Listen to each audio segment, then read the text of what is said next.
हो गया अब तो रावण। आचार्य पूजा के लिए क्या व्यवस्था करनी है, क्या सामग्री लाऊं?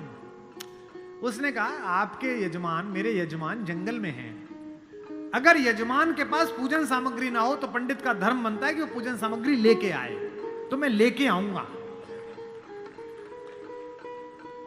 उसने अपने पुत्र मेघनाथ को जगाया, इंद्रजीत को, और कहा बेटा अशोक वाटिका जाओ, अशोक वाटिका जाओ और सीता से कहो मैं उसे मिलना चाहता हूं, एक विशेष प्रयोजन है। थोड़ी देर बाद खुद पहुंचा और कहा सीते, तुम्हारा पति राम लंका विजय का यज्ञ कर रहा है, उसके पास पुरोहित नहीं है, कल सुबह मैं उसका पुरोहित बनूंगा, लेकिन एक विवाहित व्यक्ति की पूजा अधूरी है अगर उसकी पत्नी उसके पार्श्व में ना बैठे। क्योंकि तुम उसकी पत्नी हो, तो सुबह ये इंद्रजीत रथ लेकर आएगा, तुम स्नान करके नया वस्त्र पहनकर इस रथ में बैठ जाना, क्योंकि मेरे यजमान की पूजा पूर्ण होनी चाहिए, मैं पूर्ण पूजा का पुरोहित नहीं हूं।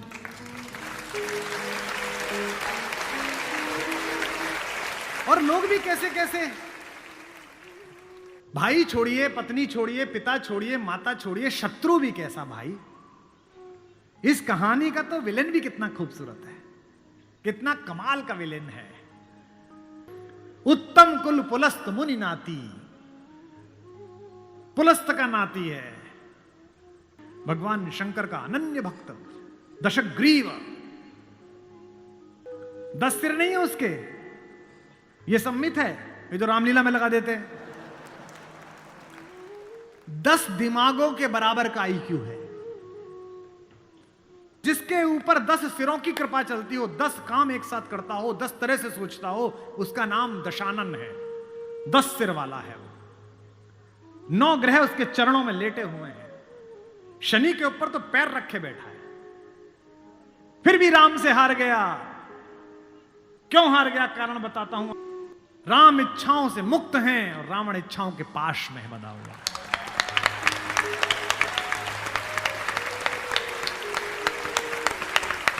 फिर जागना कि रावण मनुष्यों पर राज्य करता है, राम मनुष्यता पर राज्य करते हैं।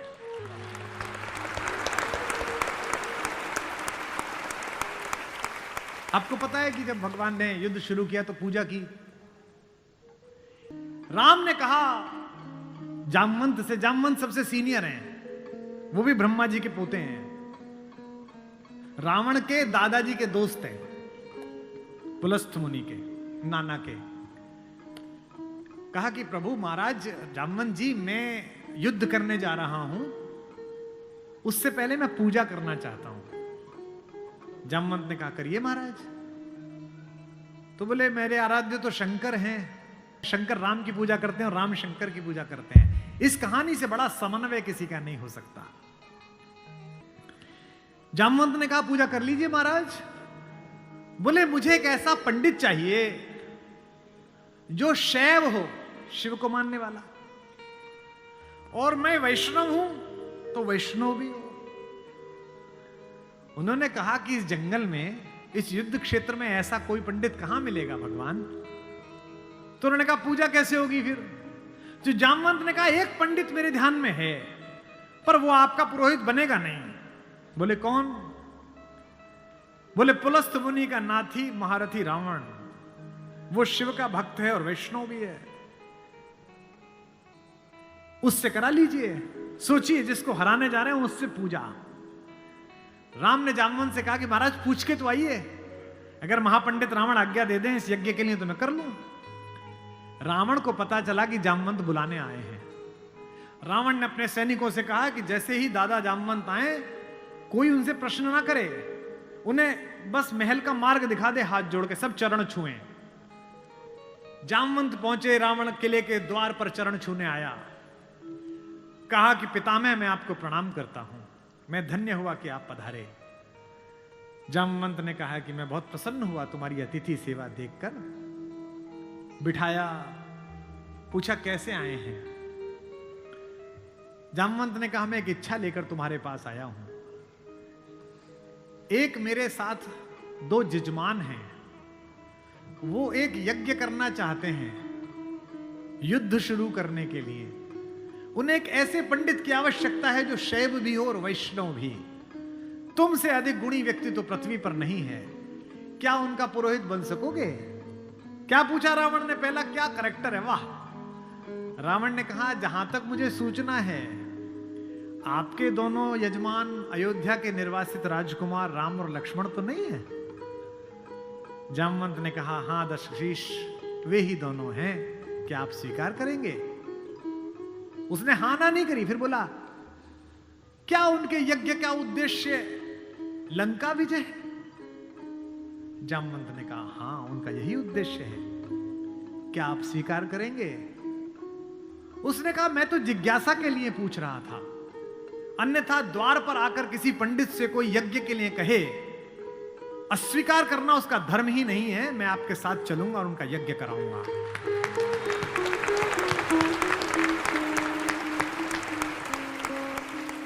जामवंत ने कहा कि क्या मुहूर्त निकला? उसने नवग्रहों को बुलाया, बोले इधर बैठ, तू इधर बैठ, तू इधर बैठ। वो तो अपने ही हाथ में था, तू मिनिस्टर ऑफ स्टेट, तू फुल कैबिनेट। बता कितने बजे? बोले जी सुबह 5:30 बजे ब्रह्म मुहूर्त में, जिसमें हम पैदा हुए। तो उसने कहा ठीक है, 5:30 बजे का मुहूर्त निकला, मैं 5 बजे आ जाऊंगा। जामवंत ने कहा आचार्य हो गए अब तो रावण, आचार्य पूजा के लिए क्या व्यवस्था करनी है, क्या सामग्री लाऊं? उसने कहा आपके यजमान, मेरे यजमान जंगल में हैं, अगर यजमान के पास पूजन सामग्री ना हो तो पंडित का धर्म बनता है कि वो पूजन सामग्री लेके आए, तो मैं लेके आऊंगा। उसने अपने पुत्र मेघनाथ को जगाया, इंद्रजीत को, और कहा बेटा अशोक वाटिका जाओ, अशोक वाटिका जाओ और सीता से कहो मैं उसे मिलना चाहता हूं, एक विशेष प्रयोजन है। थोड़ी देर बाद खुद पहुंचा और कहा सीते, तुम्हारा पति राम लंका विजय का यज्ञ कर रहा है, उसके पास पुरोहित नहीं है, कल सुबह मैं उसका पुरोहित बनूंगा, लेकिन एक विवाहित व्यक्ति की पूजा अधूरी है अगर उसकी पत्नी उसके पार्श्व में ना बैठे। क्योंकि तुम उसकी पत्नी हो, तो सुबह ये इंद्रजीत रथ लेकर आएगा, तुम स्नान करके नया वस्त्र पहनकर इस रथ में बैठ जाना, क्योंकि मेरे यजमान की पूजा पूर्ण होनी चाहिए, मैं पूर्ण पूजा का पुरोहित नहीं हूं। और कहा कि तुम्हारी लंका से मुक्ति केवल पूजा तक की है, पूजा होते ही उठना और इसी रथ में वापस बैठकर अशोक वाटिका में आ जाना। क्या तो सीता, क्या राम और क्या रावण, क्या कहानी है ये। सुबह यही हुआ, शिवलिंग की स्थापना हुई, बालुका की मृत्यु से एक विग्रह बनाया राम ने अपने ओजस्वी हाथों से। राम आजानुबाहु हैं, घुटने तक हाथ आते हैं उनके, ये पुरुषोत्तम का लक्षण है। महाराणा कुंभा वे भी आजानुबाहु थे। कभी कुंभलगढ़ के किले में जाइए, 3 फीट का शिवलिंग है, नीचे बैठ के अपने ही हाथ से लोटे से रुद्राभिषेक करते थे बिना उठे। वे भी सूर्यवंशी थे, राम आजानुबाहु थे। उन्होंने अपने बड़े बड़े हाथों से शिवलिंग तैयार करा, धोती पहने हुए, तिलक लगाए हुए तेजस्वी रावण पहुंचा। राम और लक्ष्मण ने आसन से खड़े होकर अपने पुरोहित को प्रणाम करा। आचार्य, मैं दशरथ का पुत्र राम अपने छोटे भाई लक्ष्मण के साथ आपको प्रणाम करता हूं। दोनों ने पैर छुए रावण के और कहा कि आचार्य आसन ग्रहण करिए। आचार्य ने पूजन प्रारंभ किया। ओम गणपति गंगावाय। हाय, मैं हूँ सिया, स्पीक एक्स की पर्सनल इंग्लिश एआई टीचर। मैं आपको स्पीक गणपति गंगावाय। अब ये कि पत्नी कहां से आए? आचार्य ने पूछा राम से। मेरे यजमान विवाहित हैं? राम ने कहा हां आचार्य मैं विवाहित हूं। अपनी धर्म पत्नी से कहिए कि वो आपके पार्श्व में आकर बैठे। राम ने कहा आचार्य मेरी धर्म पत्नी मेरे साथ नहीं है। तो जामवंत ने कहा, आचार्य पूजा कैसे होगी? बोले, पितामह मैंने आपसे कहा था कि किसी यजमान के पास अगर सामग्री किसी भी तरह की पूरी ना हो, कोई व्यवस्था पूरी ना हो, तो आचार्य का धर्म है कि वो पूरी व्यवस्था बना के लाए। बेटा इंद्रजीत, यजमान की पत्नी को उनके पार्श्व में स्थापित करो। अपहरण गई हुई मां हमारी जगत जननी भारतेश्वरी पार्श्व में बैठी, पूजन प्रारंभ हुआ, सारी अर्चना हुई। और पूजन के बाद रावण ने कहा कि मैं आप दोनों यजमानों को आशीर्वाद देता हूं कि आप दोनों जिस संकल्प के कारण ये पूजा कर रहे हैं, आज सारे देवता उपस्थित होकर आपके संकल्प को पूर्ण करें। मैं आशीर्वाद देता हूं। हमारे गांव में गीत गाया जाता था, बना पुरोहित रामचंद्र का जय का वर दे आया। जब चलने लगे तो राम ने पूछा, बोले आचार्य दक्षिणा? तो आचार्य हंसा, बोला त्रैलोक्य की संपदा आपके आचार्य के पास है, कुबेर का रथ आपके आचार्य के पास है, ऐसे में मेरा वनवासी मुझे क्या दक्षिणा देगा मेरा यजमान? तो राम ने कहा कि मैं रघुवंशी हूं, दक्षिणा के बिना पूजा कराना मेरे लिए निष्फल हो जाएगा, आप दक्षिणा तो मांगिए। तो रावण ने कहा कि मैं आपसे समय पर दक्षिणा मांग लूंगा। राम ने कहा उस समय में देने योग्य बचा या ना बचा? आचार्य बता तो दीजिए कि दक्षिणा क्या है। आचार्य ने दक्षिणा मांगी, उस पर रावण को भी राम की तरफ से प्रेम भेजा जा सकता है। आचार्य ने कहा मेरी दक्षिणा यही है कि आचार्य का जब अंतिम समय आए तब दोनों यजमान मेरे सामने उपस्थित रहें। एक अंतर समझ लेना राम और रावण में। आप ढूंढना आपके अंदर रावण है कि राम है। राम के पास जो है वो पर्याप्त है और रावण को जो प्राप्त है वो पर्याप्त नहीं है।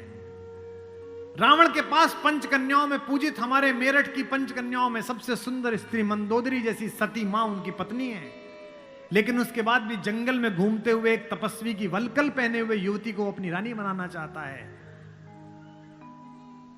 लेकिन युद्ध के आखिरी दिन जब रावण पड़ा हुआ है, नीचे निश्चेष्ट उसका शव पड़ा हुआ है, तो मंदोदरी ने विलाप करने के बाद पूछा, वो कहां गया जिसने इसे मारा? लोगों ने कहा वहां बैठा, समुद्र के किनारे शाम ढल रही है, सूरज डूबने वाला है और रघुवंशी राम उदास एक पत्थर पर बैठे हुए कि इतना रक्तपात क्यों हुआ, दुखी है राम लाशों को देखकर। मंदोदरी गई, कमांडो खड़े हुए हैं उनको रोकने के लिए, लेकिन देखा कि माता मंदोदरी आ रही है तो पुलिस वाले हट गए, वानर हट गए, पीछे से पहुंची। चिंताग्रस्त राम ने अचानक एक स्त्री की छाया देखी जो पैर के आसपास आ रही है। राम सचेत होकर उठे और पलटकर कहा कि देवी मैं आपको प्रणाम करता हूं, इस निर्जन रण क्षेत्र में आप कौन हैं? मंदोदरी ने कहा, हे राम, मैं रावण की दुर्भाग्यशाली पत्नी मंदोदरी हूं। राम ने कहा, मां मैं आपसे क्षमा चाहता हूं, आपका पति बड़ा तेजस्वी था, महाज्ञानी था, उच्च कुल में पैदा हुआ था, ब्रह्मा का वंशज था, लेकिन उसने अनीति की थी इसलिए मुझे उसको मारना पड़ा। मैं आपके इस शोक के लिए क्षमा चाहता हूं। मंदोदरी ने कहा, मैं इसलिए नहीं आई कि मैं तुम्हें कोसूं। राम ने पूछा, फिर किस लिए आई मां? मंदोदरी ने कहा, मैं देखने आई थी कि जिसने पूरी दुनिया पराजित कर दी, जिसने तेरे पूर्वज मानधाता तक को स्वर्ग में जाके चुनौती दे दी, जो कुबेर को कालर से पकड़ के नीचे ले आया, उस महापराक्रमी को हराया किसने? ऐसा उसमें क्या है जो मेरे पति में नहीं था? तो राम ने पूछा कि मां आपको पता चला क्या है?